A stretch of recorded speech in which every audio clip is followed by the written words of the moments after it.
creo que ha sido muy interesante el que desde hace un par de años atrás, estaba tratando de recordar la fecha, pero hace un par de años atrás comenzamos un recorrido a través de la historia de la iglesia, comenzando por la era antigua, la era primitiva de la iglesia. Y han sido varios años en los que un sábado tomamos un tiempo en la mañana para conocer un poquito acerca de cómo Dios ha estado manifestándose a través de su iglesia, a través de los siglos, y cómo cada época, cada era ha tenido sus propios retos, sus propios conflictos, sus tentaciones, sus desafíos, pero cómo Dios ha sido fiel en medio de todo eso y ha guiado a su iglesia. El día de hoy corresponde la era moderna, que siempre que tratamos de poner fechas para delimitar una era de otra, pues es un asunto complejo, porque en realidad muchas de las cosas que estaban sucediendo a partir de la era moderna, en realidad ya tenían tiempo sucediendo. Y simplemente estas marcas que se ponen para establecer la diferencia entre una era u otra es más con el afán de poder catalogar, de poder tener una estructura que sea así fácil de seguir, de estudiar, pero sin duda alguna no es que precisamente en 1648, así, ese día en la mañana, oh, la era moderna acaba de comenzar en este momento. No sucedió así, pero simplemente estas fechas nos ayudan más o menos a ubicar dónde estamos parados y qué es lo que vamos a estudiar. Pues hoy vamos a ver la era moderna, que precisamente va desde 1648, finales de la Guerra de los 30 años, hasta finales de la Segunda Guerra Mundial. Más o menos ese es el periodo que se conoce como la era moderna o la modernidad. Después de la Segunda Guerra Mundial se identifica ese periodo como la era postmoderna, que más adelante en algún otro recorrido estudiaremos. Pero hoy nos vamos a enfocar en este periodo de unos 200 años, en donde hubo cambios drásticos en todo el panorama de Europa y del mundo occidental en general, así como para la iglesia. De hecho, probablemente no había habido cambios tan radicales y tan drásticos en otra era como en este periodo de tiempo. Y eso es en lo que nos vamos a enfocar. Entonces me da mucho gusto tenerlos por acá. Y durante toda la conferencia ustedes me van a ver que voy a estar haciendo este movimiento. No se van a espantar. ¿Qué le pasó a Alex? Sino estoy pidiendo que muevan la diapositiva. No la estoy controlando de acá. Entonces van a ver que hago esto, así que no se preocupen, ya saben qué simboliza. Bueno, en alguna ocasión, leyendo un libro de historia de la iglesia, me topé con un extracto de un cómic de Charlie Brown y yo quiero ponérselos acá en la pantalla. Entonces, si me ayudan, va a aparecer por acá. Para atrás. Para atrás. Antes. Ahí está. Ese es. Y es muy interesante lo que sucede en esa tira cómica.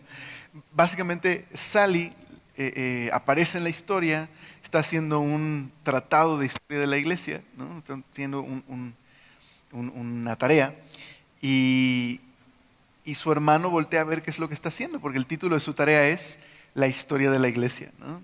A lo que escuchó a Sally decir, bueno, cuando se trata de la historia de la iglesia tenemos que volver hasta el principio.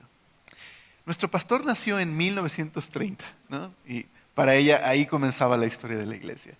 Pero aunque es cómico, en realidad hay bastante de la historia de la iglesia que a veces no conocemos por muchas razones. A veces simplemente hemos oído quizás algún nombre como Lutero, o hemos oído que en alguna predicación citan a un tal San Agustín, ¿no? Pero no sabemos mucho más de historia de la iglesia. A otros que les gusta mucho la historia, bueno, han pasado un tiempo leyendo y les encanta y conocen todos estos nombres y momentos. Pero creo que, como bien dijo un historiador, Todos estamos divididos en dos grupos, los que nos gusta la historia y los que no nos gusta la historia. Así es, ¿verdad? Estamos divididos en dos. Y la verdad es que estudiar historia tiene muy mala fama de ser algo aburrido, algo que no me va a ser útil para el día de hoy. Y bueno, probablemente sí tenga cierta dificultad, cierto reto el poder tener tanta información y poder discernir entre la información y poder aprender. Pero la historia es mucho más entretenida y más útil de lo que muchos podrían imaginarse. Y de hecho, la razón de por qué hemos estado haciendo este recorrido es como para animarnos como creyentes a poder estudiar la historia de la iglesia, porque es tres razones. Una es la historia de nuestra familia en la fe. Es la historia de hombres, mujeres que amaron al Señor, sirvieron al Señor, enfrentaron sus propias tentaciones y retos dentro de la historia. Y que nos pueden animar, nos pueden retar, nos pueden confrontar sus testimonios, sus vidas. Una segunda razón es porque la historia de la historia de la iglesia también es la historia de cómo la Biblia nos ha llegado hasta el día de hoy. Y es útil y muy valioso, tiene un gran valor saber cómo es que la iglesia ha interpretado la Biblia, ha estudiado la Biblia, y muchos de esos recursos los tenemos el día de hoy. A veces quizás no nos percatamos, pero muchas de las citas que se dan en algún sermón determinado, pues son citas también de pastores que vivieron hace muchos años, quizás hasta cientos de años atrás, y que nos ha llegado esa sabiduría que Dios les dio en su tiempo. Así que hay, digamos, una especie de mentoreo pasivo, por decirlo de alguna manera, a lo largo o desde lejos, nos ha llegado hasta el día de hoy sus testimonios, sus sermones, sus vidas. Y una tercera razón es que hay un gran valor en estudiar la historia de la iglesia como un recurso para compartir nuestra fe el día de hoy. Parte de nuestra tarea de amar a las personas y servir a las personas también es poder comprender qué es lo que piensan los demás, qué es, de dónde vienen sus tradiciones, su fe. Y la historia de la iglesia me ayuda a entender cómo es que las personas piensan el día de hoy en nuestra realidad posmoderna. Poder amarles, servirles y compartirles. Pero también nos ayuda a tener recursos para poder defender la fe. Porque muchas veces cuando se nos pide alguna razón de alguna tradición o alguna práctica dentro de la iglesia, desconocemos sus raíces, desconocemos el origen de por qué se dio esta o aquella tradición. Y estudiar la historia de la iglesia tiene ese gran valor. Y por supuesto, añado el pilón, una cuarta razón, creo que nos permite ver que Dios siempre ha sido fiel. Dios ha sido fiel a pesar de la rebelión, del pecado, a pesar muchas veces de que la iglesia como ventana al reino de Dios quizás no ha sido la ventana más clara. En ocasiones ha sido opaco su testimonio, pero Dios ha sido fiel. Dios ha cumplido su promesa de sostener a su iglesia y guiarla. Entonces creo que hay un gran valor en tener un conocimiento esencial o básico de la historia de la iglesia. Pues para que no nos pase como Sally y digamos, la historia de la iglesia comienza cuando nació mi pastor en 1930. Es por eso que hemos estado haciendo este recorrido. Si no lo has escuchado, te animo a que lo escuches, pero sobre todo a que puedas conseguir libros acerca del tema que te pueden ayudar a crecer y aprender más. Bueno, nos vamos a enfocar nosotros en la era moderna. Cuando hablamos de la era moderna, a manera de introducción, estamos hablando de la etapa después de la Reforma, ¿okay? Después de la Edad Media, ¿okay? De la Alta Edad Media. La cristiandad, ¿no? La Europa cristiana había sido fuertemente sacudida por todos los movimientos de reforma que sufrió durante la Alta Edad Media. Y todos esos reformadores habían provocado que hubiera una gran vitalidad espiritual desde los filósofos, los teólogos, los campesinos, los gobernantes, los príncipes. Todos sabían que el tema del momento era lo que estaba sucediendo con la Reforma. Y bueno, sí había quienes buscaban sus propios intereses, pero había una gran vitalidad espiritual, había una lucha por tratar de entender cómo la Biblia nos enseña quién es Dios, quiénes somos nosotros. Así que había un celo. Diferentes tradiciones cristianas, pero con celo, con convicción y con muchas experiencias profundas, como Lutero y su convicción de la justificación por fe. Fue a través de una experiencia muy personal y muy fuerte en su vida. Estaban convencidos que valía la pena sacrificarlo todo, cualquier interés personal, por hacer la voluntad de Dios. Pero con el tiempo, estas luchas que en principio venían de una convicción genuina, de un deseo de hacer la voluntad de Dios, con el tiempo se volvieron en amargas luchas por motivos, en un principio, entre comillas, religiosos, pero que al final eran más motivos políticos que religiosos. De hecho, al final de la Edad Media, principios de la era moderna, muchos de los gobernantes empezaban a tener una actitud, digamos, si no pesimista, por lo menos de escepticismo, de restarle importancia a la religión y a la espiritualidad.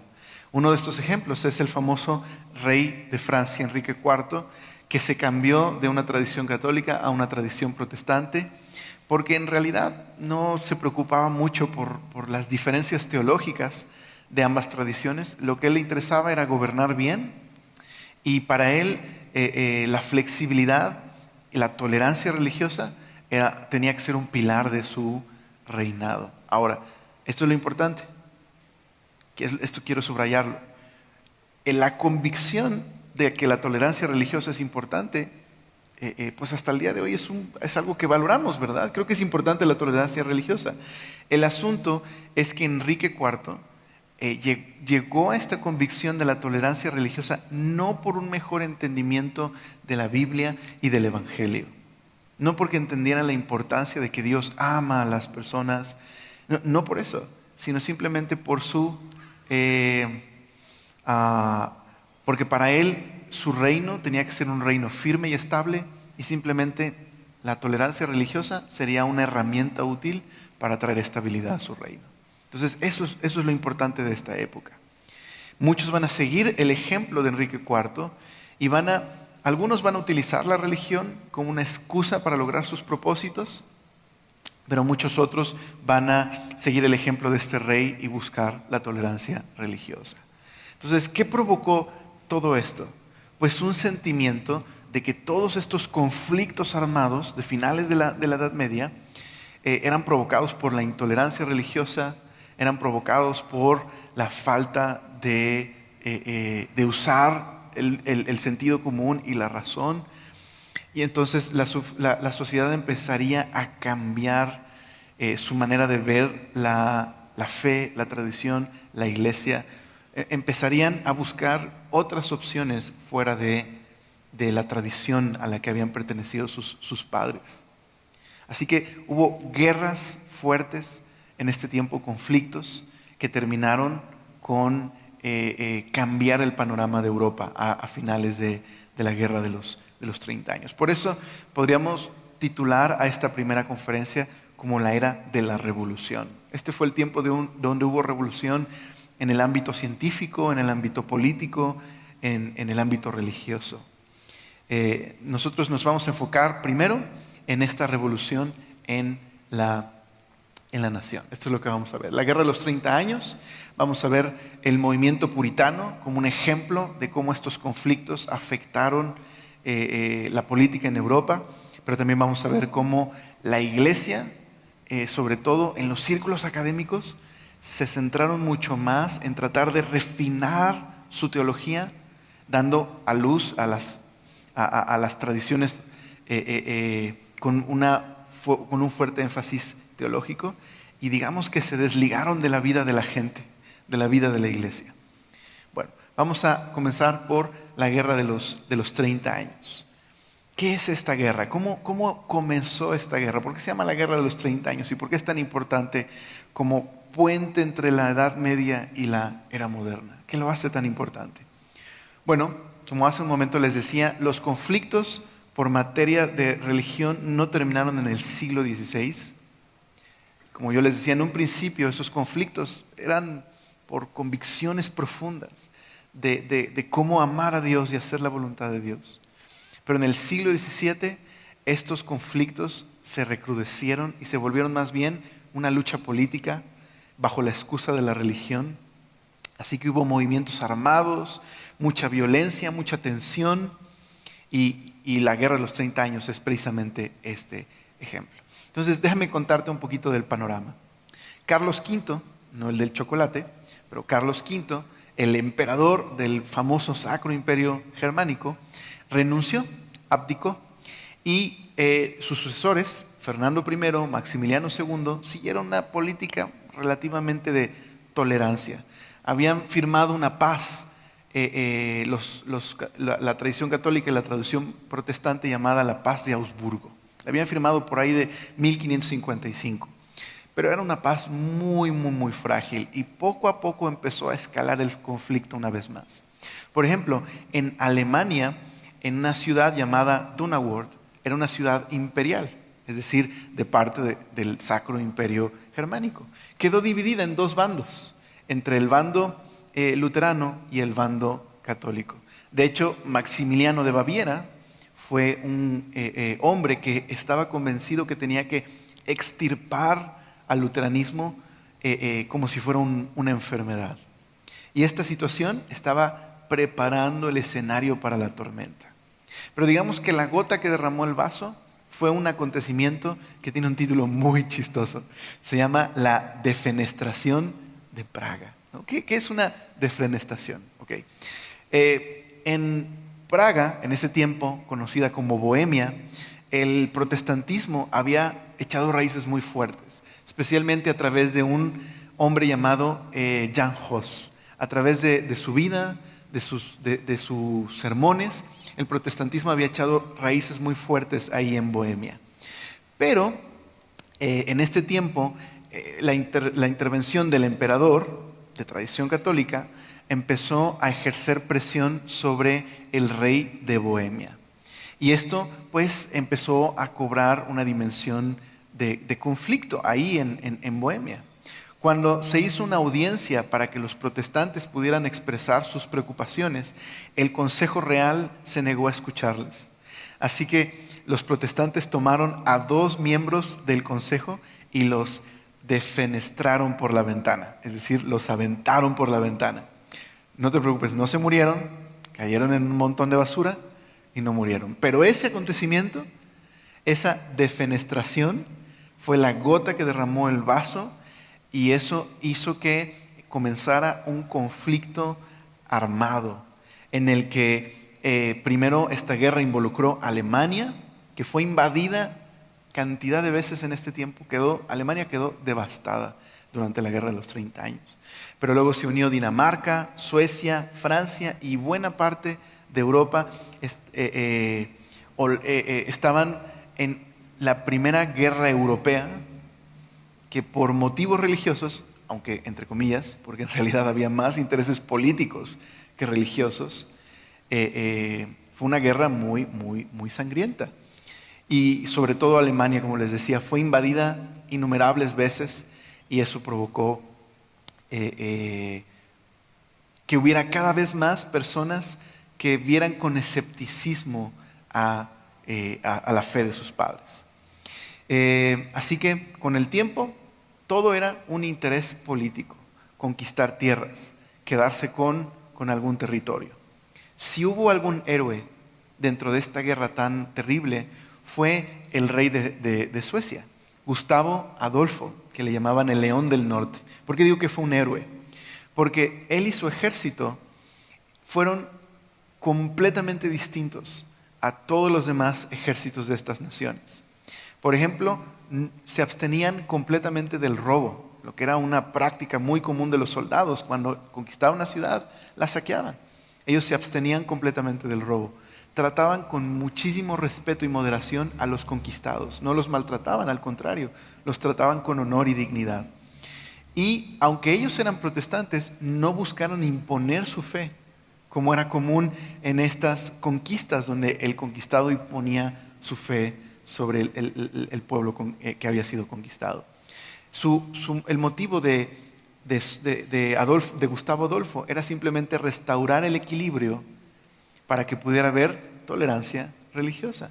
Verás, en este tiempo, la paz de Augsburgo, que les comenté, que se firmó ahí en 1555, les decía que era una paz muy frágil y que realmente solo era tolerancia para dos tradiciones, los luteranos y los católicos.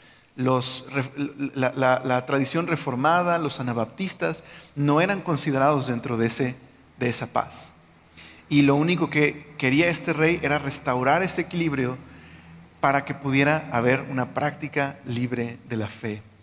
Y esto es interesante porque lo que movía a Gustavo Adolfo era la convicción de que el Evangelio era aquello que tenía que traer libertad y dignidad a la vida de las personas. Pero sin embargo murió, y tras su muerte la guerra terminó en uno de sus peores momentos, el momento más confuso, más sangriento, donde cada quien estaba luchando por su propio interés. Demasiadas pérdidas, demasiada destrucción. De hecho, en la imagen, la pintura que sigue, esta pintura que se exhibe en el Museo del Prado, en España, se conoce como la rendición de Breda. Esta pintura de Diego Velázquez, es un pintor cristiano, es muy famosa y precisamente está tratando de capturar este momento, ¿no?, en donde se rinde una ciudad, se entregan las llaves de esta ciudad simbólicamente y se está buscando la paz, ¿no? Se está enfatizando el hecho de la paz. Así que 1648, con la paz de Westfalia, ¿no?, si nos podemos regresar gracias. Con la paz de Westfalia se le pone fin a la guerra de los 30 años. Y esta paz ahora sí incluía a más tradiciones cristianas, tanto los de tradición calvinista, como los luteranos, como los católicos, podían practicar su fe. Anteriormente, si tú vivías en una provincia donde el rey era católico, toda esa provincia debía ser católica y tú tenías, simplemente el permiso de mudarte a una ciudad que fuera protestante. En este momento, indistinto del rey o de la iglesia dominante, uno podía practicar ya sea la fe católica, luterana o una tradición reformada. Pero, sin duda alguna, esta guerra dejó estragos en la manera en la que la gente concebía a la iglesia.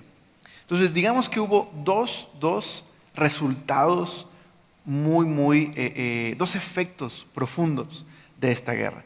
En lo político, esto llevó al aumento del poder de algunas naciones. Europa cambió completamente. Casi el mapa que tenemos el día de hoy surgió a partir del final de esta guerra, más o menos. Todavía va a sufrir bastantes cambios, pero más o menos como quedó dividido el mapa en este tiempo, similar a cómo está dividido el día de hoy. Así que surgieron algunas potencias. Francia y Suecia fueron quienes más se beneficiaron, pero pues, como dice el doctor Justo González, a costo de innumerables vidas. Y surgieron las monarquías absolutistas, por ejemplo Francia. Ese fue el efecto profundo en materia de política. Pero en cuanto a la vida de la iglesia, ¿cómo afectó a la iglesia? Bueno, por un lado, terminando la guerra de los 30 años, cada bando o cada tradición cristiana se dedicó a refinar y reafirmar el legado que habían recibido de generaciones anteriores.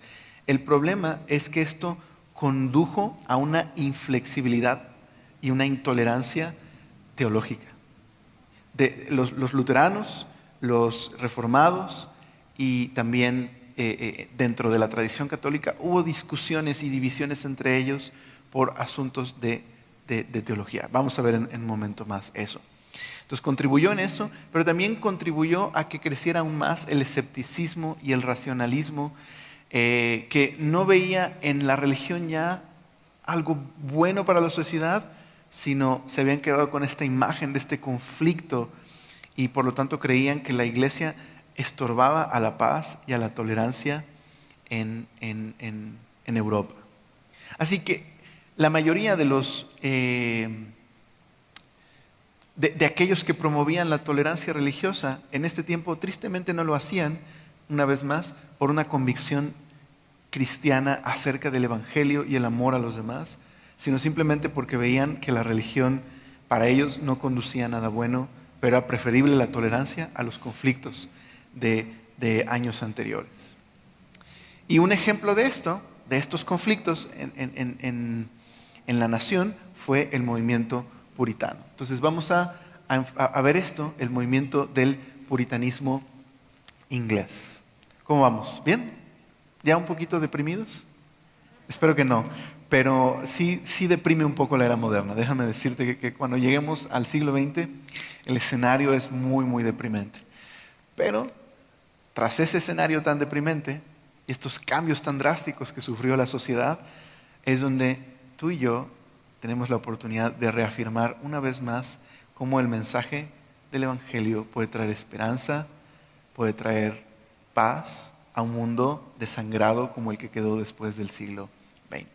Ok, bueno, al finales de la Guerra de los 30 años se produjeron, les decía, estas monarquías absolutistas. Entonces tienes, por ejemplo, Francia con el famoso Luis XIV, el Rey Sol, buscó acabar con el protestantismo en Francia. Y aparte era un pésimo gobernante que sumió a Francia en muchísimas guerras. Y al final esto provocó, por un lado, que los protestantes franceses huyeran de Francia. Hubo un éxodo que fueron a Alemania, Inglaterra, los Países Bajos y hasta Norteamérica. Y eso trajo una tremenda pérdida económica para Francia, que uno de sus efectos colaterales fue precisamente la Revolución Francesa. El mal gobierno de Luis XIV culminaría con el hartazgo del pueblo y la Revolución Francesa. Pero parte de las consecuencias de su mal gobierno y su torpeza fue precisamente llevó a sumir a Francia a ese punto. Aún así, en Francia siempre existió una iglesia que fue conocida como la Iglesia del Desierto. ¿Por qué? Porque se reunían en bosques, se reunían en el campo, se reunían en secreto debido a la persecución. Un hombre llamado Antoine Quart se encargó de animar y fortalecer a la iglesia en este tiempo. Entonces siempre hubo personas que amaban al Señor, servían al Señor en medio de todo. Pero en Inglaterra, aunque Inglaterra no entró de lleno a la guerra de los 30 años, sí sufrió de muchos conflictos internos durante las décadas que siguieron al terminar la guerra de los 30 años.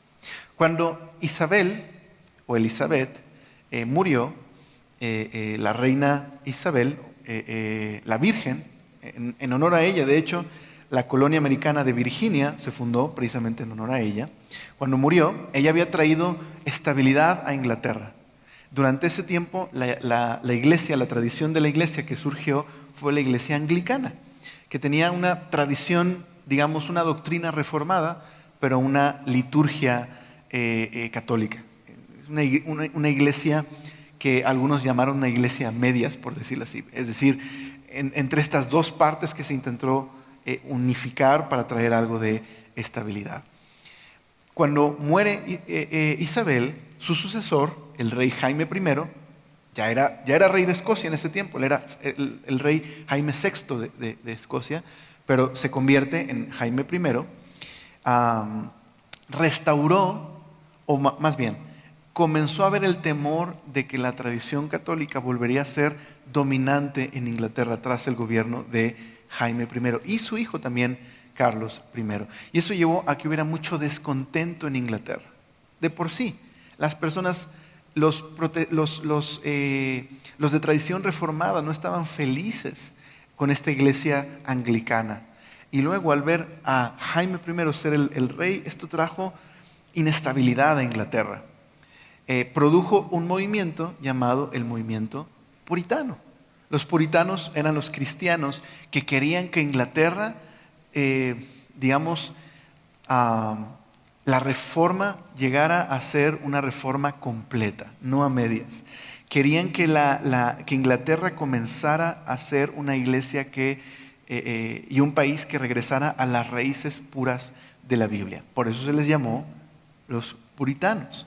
Y aunque entre ellos mismos estaban divididos, no había concordancia entre los puritanos, todos ellos estaban de acuerdo en que querían una reforma completa y estaban inspirados en las reformas tanto de Calvino como de Zwinglio. Así que en 1604 por fin se reunieron con el rey Jaime I.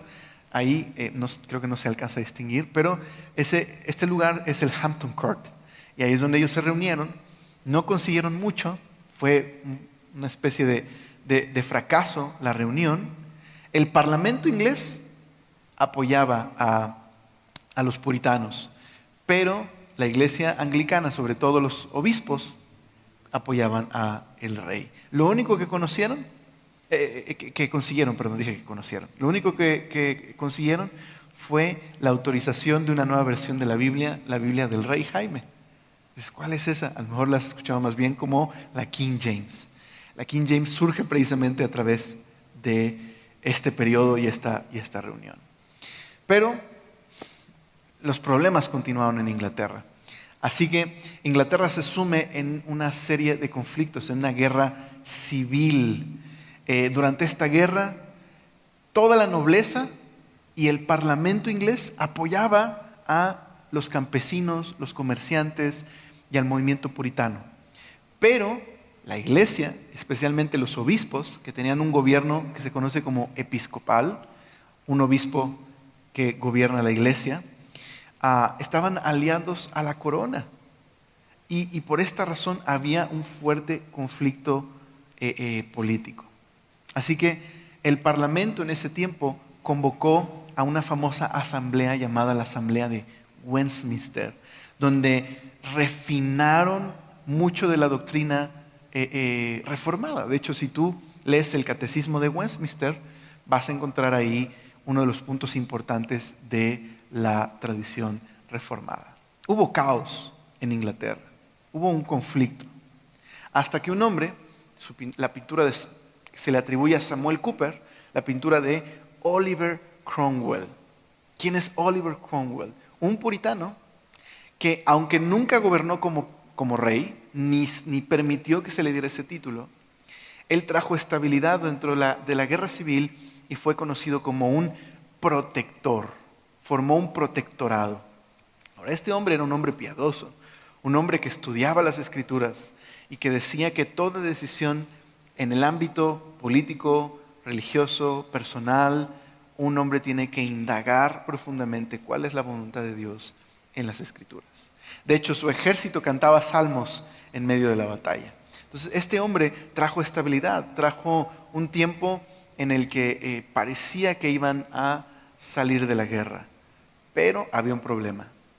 Los puritanos se dividían cada vez más entre ellos y no se logró crear una república estable. Así que tras la muerte de Oliver Cromwell se restauró una vez más la monarquía en manos de Carlos II.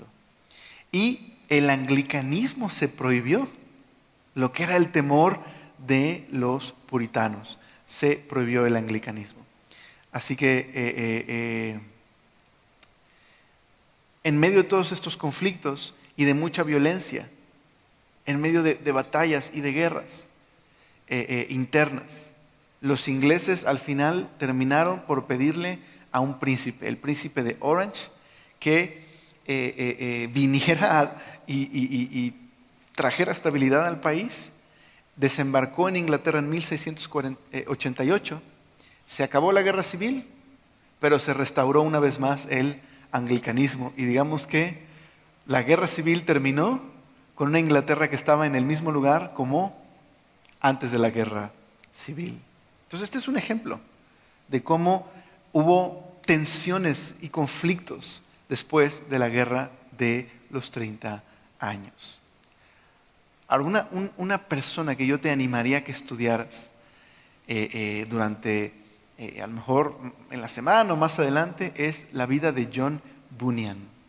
John Bunyan fue un hombre que sirvió con Oliver Cromwell, pero fue herido en batalla, se convirtió al Señor y es un ejemplo muy bello de alguien que amó al Señor. Incluso estuvo en la cárcel en este tiempo. De hecho, murió el día que fue restablecido el anglicanismo por el príncipe Guillermo de Orange. Ese día murió.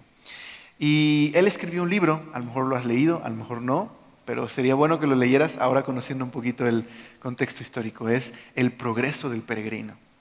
Y también, si quisieras leer, John Milton escribió El paraíso también en este tiempo. Aunque El progreso del peregrino es un clásico cristiano, lo tienes que leer. Y se escribió bajo estas circunstancias. Lo escribió en la cárcel, de hecho, mientras él estaba en la cárcel. Ok. Así que por un lado tenemos cómo esto afectó en el ámbito político. Este solo es un ejemplo, pero hubo tensiones en toda Europa. ¿Okay? Este solo es un ejemplo. De los puritanos, y aunque no lo vamos a ver el día de hoy, pero lo voy a mencionar, de estos puritanos surgió un grupo conocido como los separatistas. De estos puritanos que estuvieron en el Hampton Court con el rey Jaime. Algunos se separaron, unos huyeron a Holanda, donde surgiría la Iglesia Bautista, y más adelante cuando regresaron a Inglaterra, la Iglesia Bautista en Inglaterra echó raíces. Pero otro grupo de estos separatistas zarparon en el Mayflower hacia las colonias y fundaron colonias bajo los principios del puritanismo. Y de ahí varias de las 13 colonias es que tuvieron una gran influencia de la tradición reformada. Pero, como yo les decía también, uno de los efectos de los conflictos en este tiempo fueron las discusiones teológicas. Así que al mismo tiempo que en el ámbito político había tensiones, también en el campo teológico. Esta imagen, que es una pintura, de una asamblea, un sínodo llamado el Sínodo de Dort. Esta imagen podrías decir que es un símbolo de las muchas discusiones teológicas que había en este tiempo. Cada tradición buscó consolidar, después de la Guerra de los 30 años, buscaron consolidar su posición y refinar su teología, lo que dio como resultado las ortodoxias, tanto reformada como luterana como católica, y que pues esto trajo inflexibilidad e intolerancia entre las distintas tradiciones. Por ejemplo, en la tradición católica, el Concilio de Trento era un concilio que se había establecido como lo que sería la ortodoxia católica hasta que el segundo concilio del Vaticano, lo vamos a ver también en este mismo día, le puso fin a esa iglesia tridentina, como le llaman. Entonces, hubo un desacuerdo dentro del catolicismo, especialmente en dos cosas: la autoridad del Papa y la doctrina de la salvación. Estas dos cosas fueron un asunto de discusión dentro de la iglesia, la tradición católica.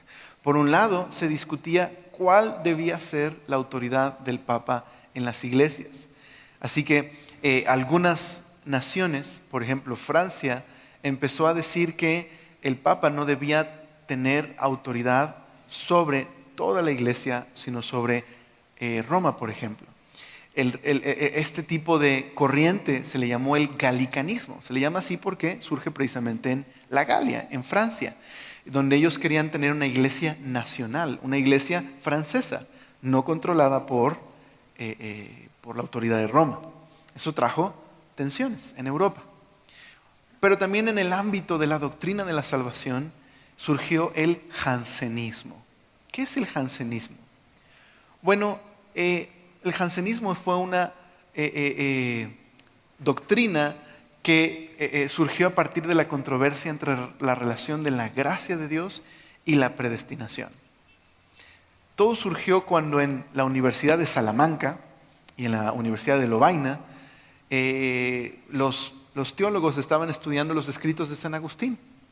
Precisamente los escritos que impactaron por un lado a la tradición católica, pero también impactaron a Lutero y a la tradición protestante. Y todo giraba en torno a la gracia y la predestinación. San Agustín había enseñado que el pecado del ser humano lo ha corrompido de tal manera que en su naturaleza, la naturaleza humana, no podemos volver a Dios por nosotros mismos. Y el libre albedrío solo conduce al producir el mal. Así que no podemos ni volver a Dios ni convertirnos si no es por un acto de la gracia de Dios. Esto es lo que San Agustín enseñó. Pero en este tiempo sonaba tanto a lo que Calvino y Lutero habían enseñado y a todos los conflictos que esto había provocado para las controversias que habían surgido en la iglesia. Entonces, la tradición católica, aunque este conflicto sucedió dentro de la tradición católica, no era bien visto porque sonaba a Calvino, sonaba a Lutero, aunque en realidad era una discusión en torno a San Agustín.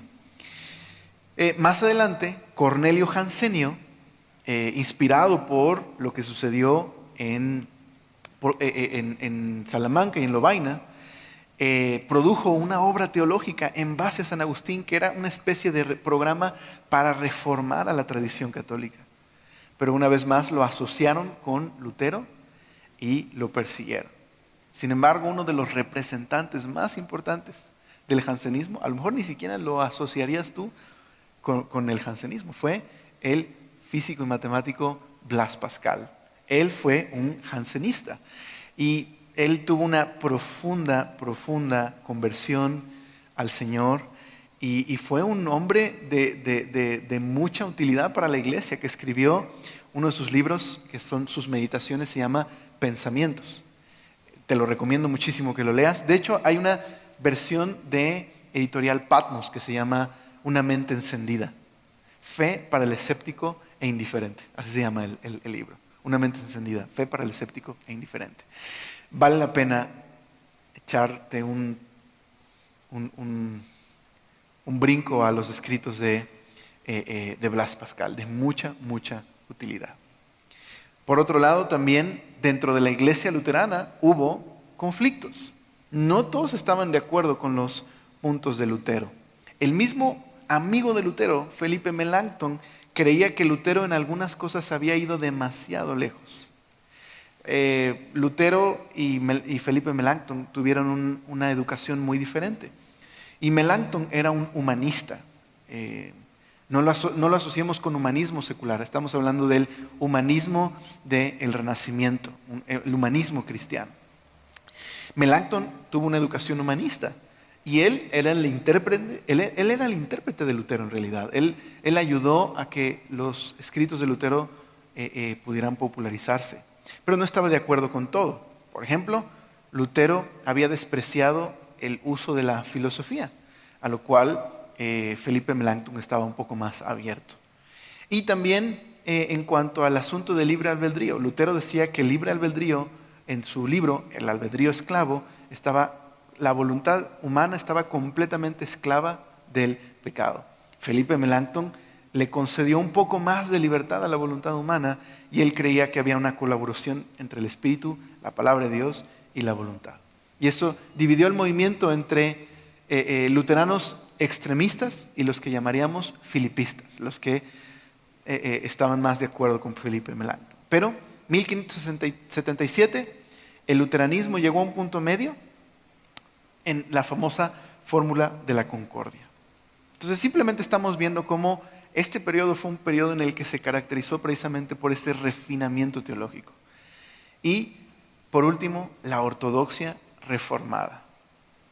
La ortodoxia reformada, muy similar en cierta manera a lo que sucedió con el luteranismo, se centró también en el tema de la gracia y la predestinación. Jacobo Arminio era un pastor de ideas calvinistas y en algún momento empezó a cambiar un poco su visión acerca de la gracia y la predestinación. Llegó un momento en el que él creía que Calvino se había equivocado en algunas de sus interpretaciones acerca de la gracia y de la predestinación. Pero el conflicto se dio en la Universidad de Leiden, en Holanda, frente a un colega suyo, Francisco Gomaro. Y ese punto de desacuerdo era precisamente el tema de la predestinación. ¿Cuál fue el resultado? El calvinismo se dividió. Ahora, aunque los opositores de Arminio nombraron a los seguidores de Arminio arminianistas, en realidad Arminio era calvinista y siguió siendo calvinista toda su vida. En realidad, esta discusión entre arminianismo y calvinismo se tornó más compleja con el tiempo, pero en un principio era un problema dentro del calvinismo. ¿Me explico? Así que creo que eso es muy importante entenderlo. Bueno, cuando muere Arminio, sus seguidores publicaron los 5 puntos del arminianismo conocidos como, en el documento que se conoció como la Remonstrance. Y los estados generales holandeses convocaron también una asamblea reaccionando a la Remonstrance y para tratar de contrarrestar lo que sería conocido como el arminianismo. Esta asamblea, que sí tenía un interés religioso y espiritual, pero también político, el sínodo de Dort, que duró bastantes meses, condenó al arminianismo y surgieron los famosos 5 puntos del calvinismo como una manera de contrarrestar al arminianismo. Así que a partir de este momento, con los 5 puntos del calvinismo, la confesión belga, el catecismo de Heidelberg y más adelante la asamblea de Westminster, dieron origen a lo que conocemos como la ortodoxia calvinista. Ahora, la verdad, tanto los seguidores de Arminio como los seguidores de Calvino fueron un poco más allá de lo que sus propios maestros enseñaron. Entonces, es un asunto muy complejo, pero creo que es importante entender el contexto teológico y histórico. Con esto no estoy diciendo cuál está bien, cuál está mal, ¿okay? No es el propósito del día de hoy. Simplemente creo que es importante entender que hay muchas más cosas complejas alrededor de cómo surgen estas ortodoxias y vale la pena entenderlo. ¿Okay?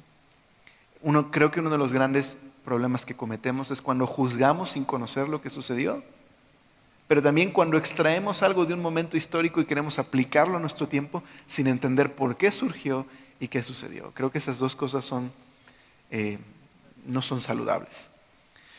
Entonces, al final, antes de ir al descanso, en este tiempo surgió el escolasticismo protestante. ¿Qué es el escolasticismo? Bueno, el escolasticismo fue un movimiento de la Edad Media. Surgió cuando el estudio de la teología pasó de lo que estudiaban los monjes y el clero a escuelas que estaban, digamos, cercanas a la iglesia, y luego el estudio teológico se mudó a los gremios de los estudiantes, que fueron llamados las universidades.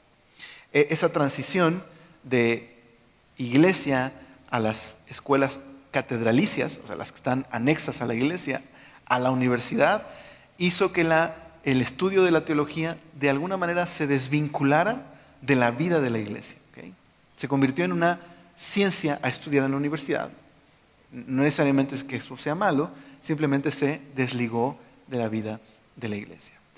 Así que el escolasticismo es un movimiento de la universidad. Fue una fusión de la filosofía de Aristóteles con la doctrina cristiana, y eso dio a luz a el escolasticismo. Su mayor representante fue Tomás de Aquino. Ese es el escolasticismo en la Edad Media. Bueno, ¿qué es el escolasticismo protestante? Precisamente fue un movimiento similar en el que se buscó interpretar la doctrina protestante a la luz de la lógica de Aristóteles, y sucedió lo mismo. El estudio de la teología se convirtió en una materia de universidad y se desvinculó completamente del cuidado pastoral, de la predicación. Ya no era una teología que nacía de la iglesia. En la Reforma, la teología, ¿dónde se hizo? Pues en la persecución, en la dificultad, en la necesidad de la ayuda pastoral. Por ejemplo, un Lutero o un Calvino escribiendo para pastorear a la iglesia. Pero ahora la teología se hacía simplemente para los círculos académicos y eso trajo en parte las ortodoxias rígidas, pero también un enfriamiento en la vida de todos estos teólogos y eso afectó a la iglesia.